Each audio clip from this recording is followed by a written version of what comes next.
Hello friends, welcome to BSKSR classes YouTube channel. Friends, ఈ వీడియోలో SSC all competitive ఎగ్జామినేషన్స్లో అడిగేటువంటి fill in the బ్లాంక్స్కి సంబంధించి questions ఏ విధంగా వస్తాయనేది ఈ వీడియోలో చూద్దాము. వీడియో చూస్తున్నటువంటి వారు వీడియోని లైక్ చేసి ఛానల్ని సపోర్ట్ చేయండి. ఈ వీడియోకి ఒక 1000 లైక్స్ అయితే ఎక్స్పెక్ట్ చేస్తున్నాను. సో మీరు లైక్ చేసి మీ ఫ్రెండ్స్కి షేర్ చేయండి, వారికి ఈ ఇన్ఫర్మేషన్ యూస్ఫుల్గా ఉంటుంది. అలాగే ఫస్ట్ టైం మన ఛానల్ని విజిట్ చేస్తే సబ్స్క్రైబ్ చేసుకొని బెల్ సింబల్ని యాక్టివేట్ చేసుకోండి. ఫ్రెండ్స్, డీటెయిల్స్లోకి వెళ్లే ముందు ఎస్ఎస్సి ఎంటీఎస్, జీడీ, సిహెచ్ఎస్ఎల్, సీజీఎల్ లాంటి అన్ని కాంపిటేటివ్ ఎస్ఎస్సి ఎగ్జామినేషన్స్లో 1997 నుంచి ఈ రోజు వరకు జరిగినటువంటి ఎస్ఎస్సి ఎగ్జామినేషన్స్లో అడిగినటువంటి ప్రీవియస్ బిట్స్ అన్ని కలిపి మీకు పీడిఎఫ్ రూపంలో మీకు మెటీరియల్ని జస్ట్ 99 రూపీస్కే, చాలామంది అభ్యర్థులు 99 రూపీస్కి ఇవ్వమని చెప్పేసి అడిగినటువంటి నేపథ్యంలో జస్ట్ 99 రూపీస్కే మీకు ప్రొవైడ్ చేస్తున్నాము. ఇందులో మనకి ఇంగ్లీష్ లాంగ్వేజ్కి సంబంధించి అన్ని టాపిక్స్ వైజ్గా 1997 నుంచి 2024 వరకు అడిగినటువంటి క్వశ్చన్స్ అన్ని కలిపి 10,500+ బిట్స్ అయితే ఉన్నాయండి. అలాగే జీకే తెలుగు మీడియంకి సంబంధించి మళ్ళీ చెప్తున్నాను, తెలుగు మీడియం బిట్స్ మాత్రమే మనకి అవైలబుల్లో ఉన్నాయి. 1997 నుంచి 2024 వరకు అడిగినటువంటి 10,000+ బిట్స్ని మీకోసం ప్రొవైడ్ చేస్తున్నాము. సో వీటితో పాటు ఎంటీఎస్ అండ్ జీడీకి సంబంధించి 60 ప్రీవియస్ పేపర్స్ పీడిఎఫ్స్ కూడా ప్రొవైడ్ చేస్తున్నాము.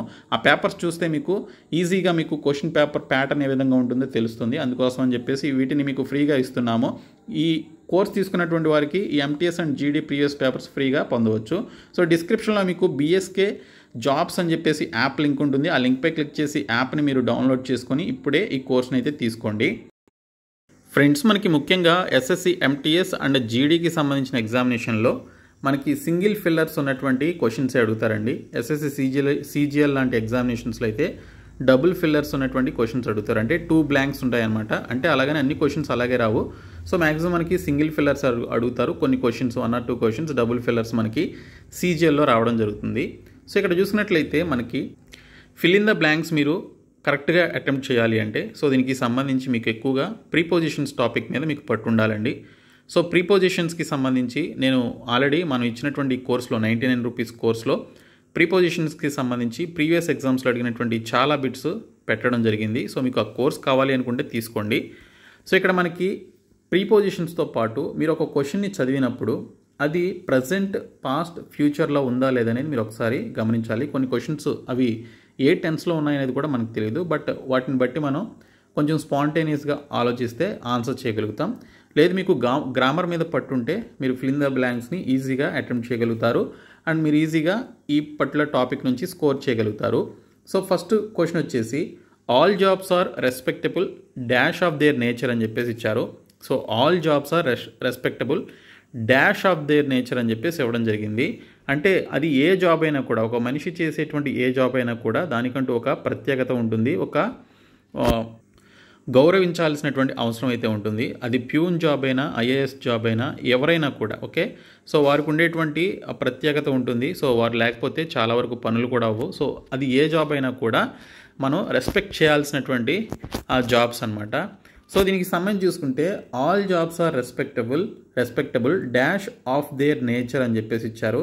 సో ఇక్కడ చూసుకుంటే మనకి ఇర్రెస్పెక్టివ్ అనేది ఓకే, అది ఏ జాబ్ అయినా కావచ్చు అని చెప్పడానికి మనం ఇక్కడ ఇర్రెస్పెక్టివ్ అనేటువంటి పదాన్ని ఈ బ్లాంక్లో యూజ్ చేయాల్సి ఉంటుంది. All jobs are respectable irrespective of their nature okay. వాటి యొక్క స్వభావం కావచ్చు, వాటి యొక్క చేసేటువంటి వర్క్ కావచ్చు, ఏదైనా కూడా అది ఏ జాబ్ అయినా కూడా ఇర్రెస్పెక్టివ్ ఆఫ్ దేర్ నేచర్ ఏదైనా కూడా మనం ఆ జాబ్స్ని మనం రెస్పెక్ట్ చేయాల్సి ఉంటుంది అనేది. సో మనం అన్ని జాబ్స్ కూడా రెస్పెక్టబుల్ అనేది మనం ఇక్కడ దీనికి సంబంధించి అర్థమైతే వస్తుంది కాబట్టి ఇర్రెస్పెక్టివ్ అనేటువంటి పదాన్ని మనం యూజ్ చేయాల్సి ఉంటుంది. సో ఇర్రెస్పాన్సిబుల్ అంటే బాధ్యత లేని అనేటువంటి మీనింగ్ అయితే వస్తుంది కాబట్టి ఈ ఆప్షన్ అయితే కాదు. ఇమ్మెటీరియల్ అని చెప్పేసి ఇచ్చారు, ఇర్రెలవెంట్ అని చెప్పేసి ఇచ్చారు, అంటే దానికి సంబంధం లేదు అనేది వస్తుంది. కాబట్టి ఇచ్చినటువంటి 3 ఆప్షన్స్ రాంగ్ అనమాట. So first option irrespective of their nature అనేది మనకి ఇక్కడ రావడం జరుగుతుంది. సెకండ్ క్వశ్చన్ వచ్చేసి that story would make a good subject dash a novel అని చెప్పేసి ఇచ్చారండి. సో ఇక్కడ చూసుకున్నట్లయితే మనకి ఒక నోవెల్గా మార్చడానికి ఆ స్టోరీ అనేది ఒక మంచి సబ్జెక్ట్ అనేది దీనికి సంబంధించినటువంటి మీనింగ్ అనమాట. ఒక నోవెల్గా మనం మార్చాలి అంటే ఒక మంచి సబ్జెక్ట్ ఉంటేనే కదా, ఆ స్టోరీలో ఒక మంచి సబ్జెక్ట్ ఉంటేనే కదా మనం ఒక నోవెల్గా లేదా ఒక బుక్గా మారుస్తాము. సో అదే ఇక్కడ మాట్లాడుతున్నాడు. That story would make a good subject dash a novel అని చెప్పేసి ఇచ్చారు. సో దీనికి సంబంధించి right answer for a novel అండి. ఓకే, సో ఫర్ అనేది వస్తుంది మనకి బ్లాంక్లో. ఎందుకంటే ఒక నోవెల్గా మార్చడానికి ఆ స్టోరీ అనేది ఒక గుడ్ సబ్జెక్ట్ అనేది ఇక్కడ మనకి మాట్లాడుతున్నాడు. That story would make a good subject dash a novel అని చెప్పేసి ఇచ్చారు. హాఫ్ ఏ నోవెల్ వస్తుందా, ఇన్ ఏ నోవెల్ వస్తుందా, 2A నోవెల్ వస్తుందా అంటే కాదు, ఫర్ ఏ నోవెల్. ఒక బుక్గా మార్చడానికి ఆ సబ్జెక్ట్ అనేది ఒక మంచి స్టోరీ కాబట్టి సో ఫర్ అనేటువంటి పదాన్ని మనం ఇక్కడ యూజ్ చేయాల్సి ఉంటుంది. కాబట్టి option D right answer. Next question వచ్చేసి I felt as if the ground were dash beneath my feet అని చెప్పేసి ఇచ్చారు. సో దీనికి సంబంధించి ఒక వ్యక్తి ఒక నేల మీద నుంచున్నప్పుడు సో తాను ఒకటి ఫీల్ అవుతున్నాడు అనమాట, ఫీల్ అయ్యాడనమాట. సో అదేంటనేది ఇక్కడ మనకి క్వశ్చన్లో అడిగారు. So I felt as if the ground were dash beneath my feet అని చెప్పేసి సో ఇక్కడ చూసుకున్నట్లయితే ఇవ్వడం జరిగింది. సో ఇక్కడ మనకి స్లిప్పింగ్ అనేది మనకి ఇక్కడ రైట్ ఆన్సర్ అండి. I felt as if the ground were slipping beneath my feet అనేది సో దీనికి సంబంధించిన రైట్ ఆన్సర్ అనమాట. స్మాషింగ్ అంటే బద్దలైపోవడం, ఓకే. సింకింగ్ అంటే కుంగిపోవడం, క్రంబ్లింగ్ అంటే కూడా మనకి ఆ విధంగానే ముక్కలు అవడం అనేటువంటి మీనింగ్ అయితే వస్తుంది. సో ఇక్కడ చూసుకున్నట్లయితే I felt as if the ground were slipping beneath my feet. మన కాళ్ళ కింద ఉన్నటువంటి గ్రౌండ్ అప్పుడప్పుడు వర్షాకాలంలో కావచ్చు, లేకపోతే అది పాకుడు పట్టి ఉంటే జారిపోతూ ఉంటుంది కదా. సో అలాంటి సిచ్యువేషన్లో స్లిప్పింగ్ అనేటువంటి పదాన్ని వాడతాం, స్లిప్ అయిందని చెప్పేసి అంటాం. సో కాబట్టి I felt as if the ground were slipping beneath my feet అనేది, బినీత్ అంటే పాదం కింద అనమాట, ఓకే. సో దీనికి సంబంధించి ఈ విధంగా మీనింగ్ అయితే ఉంది. కాబట్టి స్లిప్పింగ్ అనేది దీనికి సంబంధించిన రైట్ ఆన్సర్. నెక్స్ట్ క్వశ్చన్ వచ్చేసి on my return from a long holiday I had to dash with lot of work అని చెప్పేసి ఇచ్చారు. On my return from a long holiday I had to dash with a lot of work అని చెప్పేసి ఇక్కడ మనకి ఇవ్వడం జరిగింది. So నేను చాలా రోజుల తర్వాత హాలిడే నుంచి వచ్చాను, అయితే నాకు వర్క్ చేయడానికి చాలా వర్క్ ఉంది, ఓకే. నేను చేయడానికి చాలా వర్క్ ఉంది అనేది ఇక్కడ మనకి మీనింగ్ అయితే ఉంటుందన్నమాట. సో ఒక వ్యక్తి ఏదో ఒక హాలిడేకి వెళ్ళాడు, ఆఫీస్ నుంచి ఆఫీస్కి లీవ్ పెట్టి హాలిడేకి వెళ్ళాడు అనుకుందాం, ఓకే. హాలిడేకి వెళ్ళి చాలా రోజుల తర్వాత వచ్చాడు. వచ్చిన తర్వాత అక్కడ చూస్తే చాలా ఫైల్స్ ఉన్నాయి, అంటే అతను చేయాల్సినటువంటి వర్క్ చాలా ఉందన్నమాట. సో దీనికి సంబంధించి చూసుకుంటే on my return from a long holiday I had to catch up అనేది దీనికి సంబంధించిన రైట్ ఆన్సర్ అండి. Catch up with a lot of work, okay. చేయాల్సినటువంటి వర్క్ చాలా ఉంది కాబట్టి క్యాచ్ అప్ అనేది మనకి ఇక్కడ రావడం జరుగుతుంది. So catch up is the right answer. Fifth question వచ్చేసి only one of the boys dash not done the homework given yesterday అని చెప్పేసి ఇచ్చాడండి. అంటే నేను ఇచ్చినటువంటి హోంవర్క్లో ఉన్నటువంటి బాయ్స్లో ఒక స్టూడెంట్ హోంవర్క్ చేయలేదు అని చెప్పేసి ఇక్కడ మనకి ఈ క్వశ్చన్కి సంబంధించిన మీనింగ్ అయితే ఉంది. So only one of the boys అండి, ఓకే. ఇక్కడ వన్ ఆఫ్ అనేటువంటి పదం వచ్చిన తర్వాత ఎప్పుడైనా కూడా నెక్స్ట్ వచ్చేటువంటి ఆ పర్టికులర్ ప్రొనౌన్ ఏదైతే ఉందో అది మనకి బాయ్స్ అంటే ప్లోరల్లో ఉంటుందన్నమాట, ఓకే. ప్లోరల్లో ఉంటుందన్నమాట అది. సో ఇక్కడ అదే ఇచ్చాడు మనకి వన్ ఆఫ్ ది బాయ్స్ అన్నాడు, అంటే ఉన్నటువంటి బాయ్స్లో ఒక వ్యక్తి, ఓకే. ఉన్నటువంటి బాయ్స్లో ఒక వ్యక్తి హోంవర్క్ చేయలేదన్నమాట, నిన్న ఇచ్చినటువంటి హోంవర్క్. సో ఎస్టర్డే అన్నాడు, డన్ అన్నాడు, కాబట్టి ఇది ఖచ్చితంగా పాస్ట్ గురించి మాట్లాడుతున్నాడు. సో పాస్ట్ గురించి మాట్లాడుతున్నాడు కాబట్టి అది కూడా ఒక వ్యక్తి గురించి మాట్లాడుతున్నాడు కాబట్టి ఇక్కడ మనకి హ్యాజ్ అనేది రావాల్సి ఉంటుంది అనమాట ఈ బ్లాంక్లో. Only one of the boys has not done the homework given yesterday అనేది మనకి ఇక్కడ రైట్ ఆన్సర్. సో హ్యాజ్ అనేది రైట్ ఆన్సర్ అనమాట. నెక్స్ట్ క్వశ్చన్ వచ్చేసి hopes of a settlement depends on the dash of the discussion అని చెప్పేసి ఇచ్చారు. So ఇక్కడ చూసినట్లయితే ఒక ఇద్దరు వ్యక్తుల మధ్య గొడవ ఉందనుకుందాం. సో ఆ గొడవ సద్దుమణగాలి అంటే ఏం చేయాలి, ఇద్దరు కూర్చొని డిస్కస్ చేయాలి, ఓకే. డిస్కస్ చేసుకుంటేనే దానికి ఒక సొల్యూషన్ వస్తుంది కదా. సో ఇక్కడ అదే ఇచ్చాడనమాట, hopes of a settlement depends on the dash of the discussion అని చెప్పేసి ఇచ్చారు. సో మనకి ఫైనల్గా వచ్చేటువంటి అవుట్కమ్ ఏంటండి, ఓకే. ఆ పర్టికులర్ సెటిల్మెంట్కి సంబంధించి వచ్చేటువంటి అవుట్కమ్ ఏంటంటే ఒక గుడ్ రిజల్ట్ అనేది వస్తుంది మనకి ఇద్దరు కూర్చొని డిస్కషన్ చేసినప్పుడు. సో ఆ వచ్చేది ఏంటి, అవుట్కమే కదా. So hopes of a settlement depends on the outcome of the discussion అని చెప్పేసి ఇచ్చారు, ఓకే. ఆ డిస్కషన్ వల్లే మనకి ఆ సెటిల్మెంట్ అనేది మనకి బయటికి ఒక రిజల్ట్ లాగా రావడం జరుగుతుంది, ఓకే. ఇద్దరు వ్యక్తులు కూర్చొని మాట్లాడినప్పుడు సో ఆ సెటిల్మెంట్ అనేది దానికి సంబంధించి ఒక మంచి రిజల్ట్ రావాలి అంటే సో దాని యొక్క అవుట్కమ్ అనేది వాళ్ళిద్దరూ కూర్చొని మాట్లాడితేనే కదా వచ్చేది. కాబట్టి ఇక్కడ అవుట్కమ్ అనేటువంటి పదాన్ని మనం ఇక్కడ యూజ్ చేయాలి. నెక్స్ట్ క్వశ్చన్ వచ్చేసి we must avail ourselves dash every opportunity that comes dash our way అని చెప్పేసి ఇచ్చారు. సో దీనికి సంబంధించి చూసుకున్నట్లయితే ఇక్కడ డబుల్ ఫిల్లర్ అనమాట. ఇలాంటి క్వశ్చన్స్ మనకి సీజీఎల్లో రావడానికి అవకాశం ఉంటుంది, ఎస్ఎస్సి సీజీఎల్లో.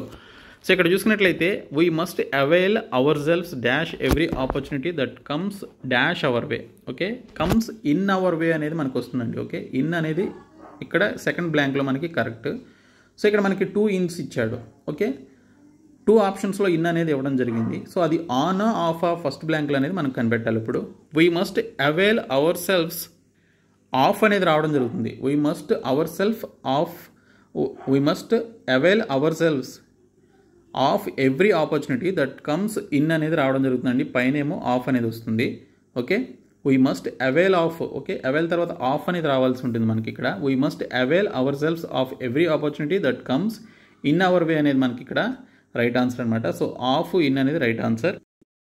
నెక్స్ట్ క్వశ్చన్ వచ్చేసి it is time we dash with determination అని చెప్పేసి ఇచ్చారు.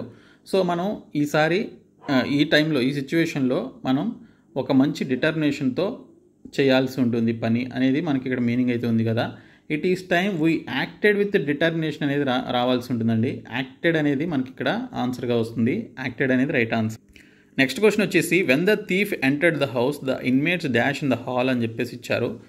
సో ఇక్కడ చూసినట్లయితే ఎంటర్డ్ అన్నారండి. సో నేను చెప్పాను కదా, ఇచ్చినటువంటి స్టేట్మెంట్ మనకి పాస్ట్లో ఉందా ప్రజెంట్లో అనేది ఫస్ట్ మీరు అబ్జర్వ్ చేయాలి. తర్వాత ప్రిపోజిషన్ ఏమైనా యూజ్ చేయాలనేది చూడాలి, అండ్ గ్రామర్ ఏమైనా యూజ్ చేయాలనేది మనం ఇక్కడ చూసుకోవాలన్నమాట. So when the thief entered the house the inmates dash in the hall అని చెప్పేసి ఇచ్చారు. సో దీనికి సంబంధించి చూసినట్లయితే ఆ థీఫ్ వచ్చినప్పుడు ఆ ఇన్మేట్స్ అంటే ఇంట్లో ఉన్నటువంటి వాళ్ళు ఏం చేస్తున్నారు అనేది ఒక వ్యక్తి చెప్తున్నాడు అనమాట. అంటే పాస్ట్ కంటిన్యూస్ టెన్స్గా మనం చెప్పుకోవచ్చు. సో ఇక్కడ చూసుకుంటే when the thief entered the house the inmates were sleeping in the hall అనేది రైట్ ఆన్సర్ అండి. సో ఒక వ్యక్తి చెప్తున్నాడు అనమాట. సో థీఫ్స్ ఎవరైతే ఉన్నారో వాళ్ళు ఆ ఇంట్లోకి వచ్చినప్పుడు నిన్న, సో అందులో ఉన్నటువంటి వాళ్ళందరూ కూడా నిద్రపోతూ ఉన్నారు అని చెప్తున్నాడు. సో దీనికి సంబంధించి చూసుకుంటే వర్ స్లీపింగ్ అనేది రైట్ ఆన్సర్ అనమాట. When the thief entered the house the inmates were sleeping in the hall అనేది ఇక్కడ రైట్ ఆన్సర్. నెక్స్ట్ క్వశ్చన్ వచ్చేసి 700 men worked for 10 years to dash the Borobudur temple in Java to its former glory. Okay, గతంలో ఉన్నటువంటి వైభవం రావడానికి సంబంధించి 700 మంది 10 సంవత్సరాల పాటు బోరోబుదూర్ అనేటువంటి టెంపుల్ కోసం పనిచేశారు అనేటువంటి మీనింగ్ అయితే ఇక్కడ మనకుంది. సో దీనికి సంబంధించి పాతకున్నదాన్ని కొంచెం మరమ్మతులు చేసి దాన్ని కొత్తగా మార్చడాన్ని ఏమంటాం మనం సింపుల్గా రెస్టోరేషన్ అనే కదా అనేది. సో రీస్టోర్ లేదా రెస్టోరేషన్ అని చెప్పేసి అంటాం. ఓకే, సో ఇక్కడ మనకి ఆప్షన్ ఏ అనేది రైట్ ఆన్సర్ అనమాట. ఇవి సింపుల్గా చెప్పవచ్చు అనమాట ఇవి. సో వీటికి గ్రామర్తో కూడా పని లేదు. సో కొంచెం స్పాంటేనియస్గా ఆలోచిస్తే తెలుస్తుంది. నెక్స్ట్ క్వశ్చన్ వచ్చేసి the thief explained how he dash from the jail అని చెప్పేసి ఇచ్చారు. సో ఇక్కడ చూసుకున్నట్లయితే థీఫ్ అనేది ఎక్స్ప్లెయిన్ చేసేసాడు. ఓకే, ఎక్స్ప్లెయిన్డ్ అన్నాడు. ఓకే, ద థీఫ్ ఎక్స్ప్లెయిన్ అనలా, ద థీఫ్ ఎక్స్ప్లెయిన్ అన్నాడు కాబట్టి ఇక్కడ మనకి పాస్ట్ పర్ఫెక్ట్ టెన్స్ అనేది రావడం జరుగుతుంది.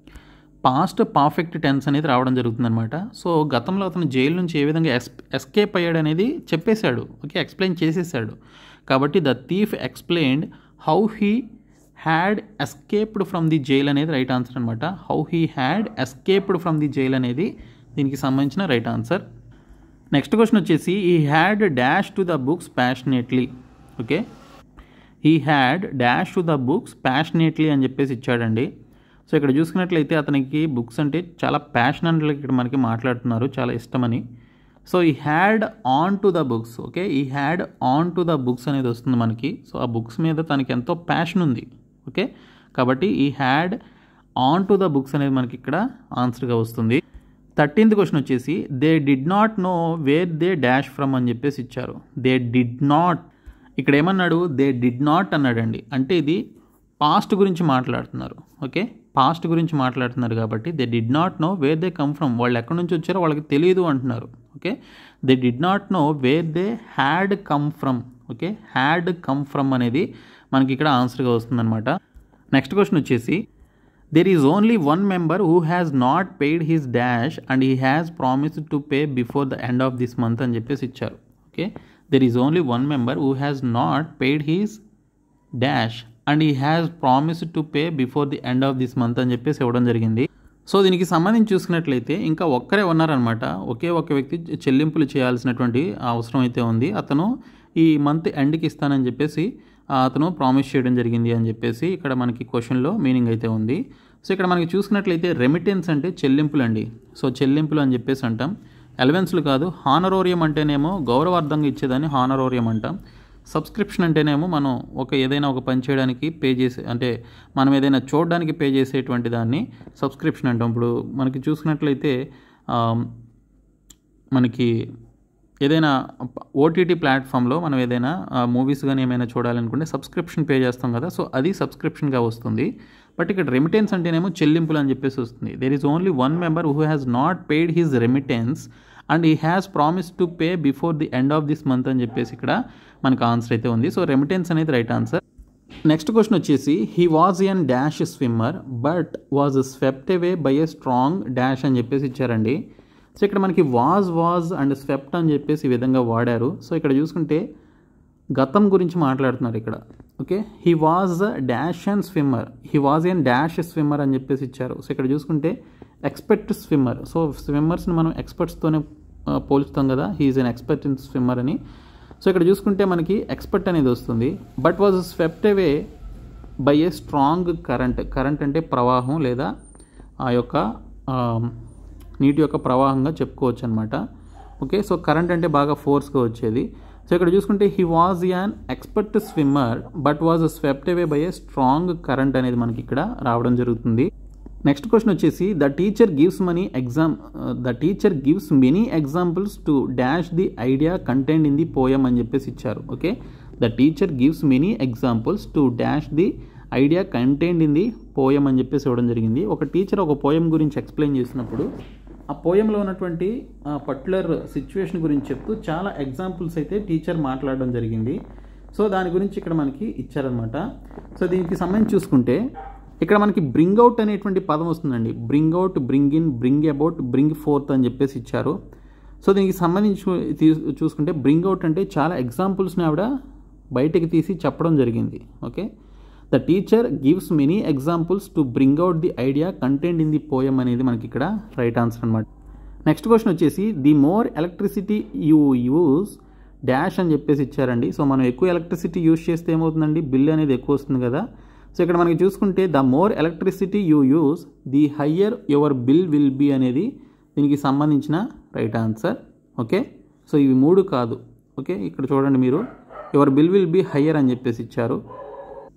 నువ్వు ఎంత ఎక్కువ కరెంట్ వాడితే అంత ఎక్కువ కరెంట్ బిల్ వస్తుంది అనేది దీనికి సంబంధించిన మీనింగ్. కాబట్టి ఇక్కడ మనకి the higher your bill will be అనేది వస్తుందండి. The more electricity you use the higher your bill will be అనేది మనకి ఇక్కడ రైట్ ఆన్సర్గా రావడం జరుగుతుంది.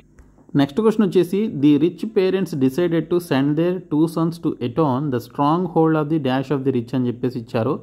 సో దీనికి సంబంధించి చూసుకుంటే వారికి ఉన్నటువంటి 2 sons ఎవరైతే ఉన్నారో వారి యొక్క 2 sonsని ఎటోన్ అనేటువంటి ప్లేస్ కావచ్చు లేదా వ్యక్తుల దగ్గరికి పంపించాలని చెప్పేసి అనుకున్నారు. The stronghold of the dash of the rich అని చెప్పేసి ఇవ్వడం జరిగింది. సో ఇక్కడ చూసుకుంటే ప్రోజిని అని చెప్పేసి వస్తుందండి. ప్రోజిని అంటే సంతానం అని మీనింగ్ వస్తుందండి. ప్రోజెని అంటే సంతానం అనమాట. The rich parents decided to send their 2 sons to Eton the stronghold of the progeny of the rich అనమాట. ఓకే, సో ఉన్నటువంటి వాళ్ళ యొక్క రిచ్ ఫ్యామిలీలో సో వాళ్ళు ఒక సంతానం అనమాట. సో ప్రోజిని అనేది వస్తుంది. నెక్స్ట్ క్వశ్చన్ వచ్చేసి she stood dash the crowd quite amazed అని చెప్పేసి ఇచ్చారు. ఓకే, షీ స్టుడ్ ఇన్ అనేది వస్తుందండి. స్టుడ్ తర్వాత మనకి ఇక్కడ స్టుడ్ ఇన్ అనేది వస్తుంది. Okay, she stood in the crowd quite amazed. Okay, అక్కడ ఉన్నటువంటి ఎవరైతే క్రౌడ్ ఉన్నారో వారు తనకి సంబంధించింది చూసి అంటే తనని చూసి ఓకే బాగా అమేజ్గా ఫీల్ అవ్వడం జరిగింది, అంటే ఆశ్చర్యపోయారు అనేటువంటి మీనింగ్ వస్తుంది. She stood in the crowd quite amazed అనేది వస్తుంది అనమాట. నెక్స్ట్ క్వశ్చన్ వచ్చేసి the magnificent dash temple was constructed by the Chinese అని చెప్పేసి ఇచ్చారు. సో ఇక్కడ చూసుకున్నట్లయితే ఈ క్వశ్చన్కి సంబంధించి మనకి పైన ఏదైనా చిన్న పాసేజ్ లాగిస్తే మనకి తెలుస్తుంది. బట్ ఇది మనకి సీజీఎల్ ఎగ్జామినేషన్లో అడిగారనమాట. The magnificent 8th century old temple. Okay, 8th century old temple అని చెప్పేసి ఉంటాము. ఓకే, 8th century ఓల్డ్ అని చెప్పేసి వస్తుంది. కాబట్టి ఇక్కడ మనం కరెక్ట్గా వాడాల్సింది 8th century ఓల్డ్ అనేది వాడాలన్నమాట. కాబట్టి 8th century old temple was constructed by the Chinese అనేది మనం ఇక్కడ చూసుకోవాలి. సో సెకండ్ ఆప్షన్ అనేది రైట్ ఆన్సర్. సో ఇవి ఫ్యూ క్వశ్చన్స్ అండి. సో మరికొన్ని క్వశ్చన్స్ నేను మీకు వీడియోస్ చేస్తాను. మన ఛానల్ ఫాలో అవ్వండి. Thank you.